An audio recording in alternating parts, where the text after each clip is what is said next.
Welcome back to the Passive Playbook. Gusto mo bang kumita sa YouTube kahit hindi ka nagpapakita sa camera? Perfect! Sa video na to, tuturuan kita ng paunti-unti kung paano mapapabilis ang pagkakakitaan ng faceless YouTube channel mo. Kahit baguhan ka pa lang, hindi mo kailangan ng mamahaling camera o maging magaling sa teknolohiya. Ang kailangan mo lang ay kagustuhang matuto at kumita. Isipin mo kumikita ka ng pera habang natutulog o nagbabakasyon. Ipapakita ko sa iyo ang plano para simulan ang sarili mong faceless YouTube empire. Handa ka na? Simulan na natin ang paglalakbay mo sa tagumpay sa YouTube. Unang hakbang. Napakahalaga nito sa ating paglalakbay. Pumili ng tamang niche. Ito ang susi para hindi masayang ang iyong oras at pagsisikap. Dito nakasalalay ang tagumpay mo. Kung mali ang niche, mahihirapan kang umangat. Piliin ang niche na may mataas na CPM o cost per mil. Ito ang halaga na binabayad sa iyo bawat 1,000 views. Tulad ng pananalapi, isang niche na palaging may mataas na CPM dahil sa mga patalastas. Kumita ng pera online na patok sa mga taong naghahanap ng dagdag na pagkakitaan. O teknolohiya na laging trending dahil sa mga bagong gadgets at imbensyon. Pero dapat, madali ring gawing automatiko ang proseso ng paggawa ng video para makatipid ka ng oras at hindi kailangan ng personal na pagpapakita. Mas mainam ito para sa mga taong mahiyain o gustong manatiling pribado. Pwede kang mag-focus sa mga pagsusuri sa teknolohiya kung saan i-review mo ang iba't ibang gadgets. Inspirasyon na nagbibigay ng pag-asa at motibasyon sa mga manood. O pagkukuwento kung saan ibabahagi mo ang mga nakakaantig na kwento ng buhay. Hanapin ang pinagsama ng kumikita at hilig mo.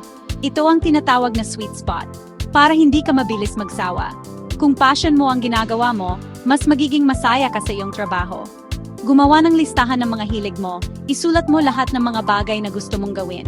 Tapos ikumpara sa mga niche na may mataas na CPM. Alamin kung may overlap sa pagitan ng iyong hilig at ng mga kumikitang niche. Halimbawa, mahilig ka sa teknolohiya at mataas ang CPM ng tech niche. Gumawa ng channel tungkol sa balita sa AI. Ito ay isang napaka-trending na paksa ngayon. Hilig mo ang pagpapabuti ng sarili at marami ring naghahanap ng ganitong content. Pasok sa inspirasyon o mga paraan sa pagiging produktibo. Marami kang matutulungan at kikita ka pa. Mag-research ka sa YouTube. Tingnan ang matagumpay na faceless channels. Pag-aralan ang kanilang mga video. At anong mga paksa ang sikat. Alamin kung ano ang pinag-uusapan ng mga tao. Huwag magmadali. Ang pagpili ng niche ay hindi dapat minamadali. Ang tamang niche ang pundasyon ng YouTube empire mo. Ito ang magiging basehan ng iyong tagumpay. Kung mas marami kang research, mas malaki ang sansa mong makahanap ng perpektong niche. Mas madali ang paglalakbay mo. Hindi ka mahirapan sa paggawa ng content. Piliin ng maayos, pag-isipan itong mabuti. Dito magsisimula ang tagumpay mo. Good luck sa iyong paghahanap. May niche ka na, susunod na hakbang, paggawa ng nilalaman. Dati, matagal gumawa ng script, ngayon, AI na ang bahala. Gamitin ang ChatGPT mag-type ng utos, at may script ka na agad. Pwede mong i-customize, gawing parang nag-uusap, magdagdag ng biro o i-translate sa Taglish. I-review at i-edit para may personal na ugnay at siguradong tama ang mga katotohanan. Binabawasan ng AI ang oras mo sa paggawa ng nilalaman ng 90%. Wala nang pagkaubusan ng ideya. AI ang sikretong sandata mo. Kung na-stuck ka, tanungin mo lang si ChatGPT para sa mga ideya sa video. Subukan mo na agad gumawa ng script gamit ang AI. Magtrabaho ng matalino, hindi ng husto. Iyan ang sikreto ng mabilis na paggawa ng nilalaman. May script ka na? Great! You've laid the foundation for your faceless video. Ngayon, oras na para magdagdag ng boses. This is where your content truly comes alive. Let's explore the options you have to bring your script to life with compelling audio. Unang pagpipilian, mga AI voice generator. These tools are becoming increasingly sophisticated and offer a range of voices to choose from, tulad ng 11 Labs. This platform is known for its realistic and expressive AI voices, a voice maker. Another excellent choice with a wide variety of voice options and customization features. Idikit mo lang ang script, pili ng boses, i-download na agad. It's a quick and efficient way to add a voiceover to your video, perfect for those on a tight schedule. Pangalawang pagpipilian, gamitin ang sariling boses. Embrace the authenticity and connection that comes with using your own voice. Gamit lang ang smartphone sa tahimik na kwarto. You don't need fancy equipment to get started. A quiet space and your smartphone can work wonders. Mas tutu at may personal na ugnay kapag sariling boses mo. Your unique tone and delivery can resonate with your audience on a deeper level. Pwede mong subukan pareho. Experiment with both AI and your own voice to see which one best suits your content and style. AI voice o sarili mong boses? The choice is yours. Consider the pros and cons of each option before making a decision. Tingnan alin ang mas bagay sa channel mo. Analyze your audience and content to determine which voice resonates best with them. Ang mahalaga, malinaw at nakaengganyo ang tunog. Clarity and engagement are key to keeping your viewers hooked. Kung mga pagsusuri sa teknolohiya, gumagana ang AI voice. The neutral and informative tone of an AI voice can be perfect for tech reviews. Kung inspirasyon, mas maganda ang sigla sa sariling boses. The passion and emotion in your own voice can inspire and motivate your audience. Walang tama o mali. It all depends on your personal preference and the specific needs of your channel. Ang importante, mataas ang kalidad ng tunog. Invest in good audio quality, regardless of whether you choose AI or your own voice. Subukan pareho, piliin ang pinakamahusay na akma. A/B testing can help you determine which voice resonates best with your audience. Ang tunog ang gulugod ng faceless channel mo. It's the foundation upon which you build your content and connect with your audience. Handa na para sa susunod na hakbang. Let's move on to the next crucial element of creating a successful faceless YouTube channel. Gawin na nating video ang script at voiceover mo. Hindi kailangan ng camera. Gamitin ang mga tool tulad ng Pictory, InVideo o Canva na may milyon-milyong stock videos. I-upload ang voiceover, tapos maghanap ng stock footage na tugma sa script. I-drag and drop lang, may mga visual ka na agad. Dagdag ng text effects, animated titles, at transitions para mukhang professional. Huwag kalimutan ng background music, pumili ng bagay sa mood ng video.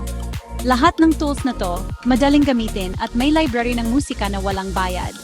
Walang kailangan na technical na kasanayan, parang nagfa-Facebook lang. Sa loob ng ilang minuto, may professional-looking video ka na handa para i-upload. Ganyan kabilis gumawa ng dekalidad na nilalaman ngayon. May video ka na, tapos na ang pagod sa paggawa at pag-edit. Paano mo sisiguraduhin na mapapansin ito sa dagat ng milyon-milyong videos? Paano mo ito ipalalabas sa tamang audience? Gumawa ng thumbnail na nakaakit ng click, isipin mo ito bilang iyong commercial. Matingkad na kulay, para agad makakuha ng atensyon. Malalaking teksto, para madaling mabasa kahit sa maliit na screen. At nakakagulat na larawan, isang imahe na magtatanong ang mga tao kung ano ang video. Ang pamagat ay dapat mahahanap at kawili-wili. Isipin mo kung ano ang itatype ng mga tao para hanapin ang video mo. Gamitin ang mga keyword na hinahanap ng tao. Pag-aralan ang trending topics. Simula ng video mo ng malakas na pang-akit sa unang 15 segundo, ito ang hook mo. Sabihin agad ang halaga. Bakit sila dapat manood? Ano ang makukuha nila? Laging maglagay ng subtitles. Maraming nanonood na nakamute, lalo na sa mobile. Ang mga subtitle ay nagpapaas ng oras ng panonood at tinutulungan ng algorithm ang video mo na irekomenda sa iba. Ang pagiging pare-pareho ang susi para hindi ka makalimutan ng iyong audience. Mag-upload ng 2-3 video bawat linggo. Consistency is king. AI at mga template ang sikreto para mabilis makagawa ng maraming content. Kung mas marami kang i-upload, mas mabilis mahanap ng YouTube ang iyong audience at mas maraming views ang makukuha mo. I-optimize ang bawat video, pamagat, description, tags, lahat. Yan ang susi sa libu-libong views at sa paglago ng iyong channel. Gawin mong ugali ang pag-optimize. Huwag itigil ang pag-aaral at pag-improve. Paano kumita kahit wala pang 1-2 subscribers? Pangunahing layunin, ma-qualify sa YouTube Partner Program. 1,000 subscribers at 4,000 oras ng panonood. Pero huwag mag-focus sa mga numero, mag-focus sa halaga at pagiging pare-pareho. Sikreto, pwede ka nang kumita mula sa unang araw gamit ang affiliate marketing. I-promote ang mga produkto, serbisyo. Ilagay ang affiliate link sa description at kumita ng komisyon. Halos lahat ng niche ay may affiliate program, teknolohiya, pananalapi, mga kurso, software. Mag-sign up, kunin ang link at ilagay sa bawat video. Habang pinapalaki mo ang channel, kumikita ka na agad. Dalawang pinagkukunan ng kita-kita sa ads sa hinaharap at kasalukuyang komisyon sa affiliate. Simulan mo na, bumuo ng isang tunay na online na negosyo. Kumpleto na ang sunod-sunod na gabay para simulan at pagkakitaan ang faceless YouTube channel mo. Lahat ng tulad kaalaman, nasa iyo na ang kulang na lang ay aksyon. Gawin ito ng paunti-unti ngayon, piliin ang niche bukas, gumawa ng script susunod, i-record ang voiceover. Lahat ng malalaking channel ay nagsimula sa wala ang pagkaiba, hindi sila tumigil. Simula na ngayon, huwag maghintay ng perpektong oras.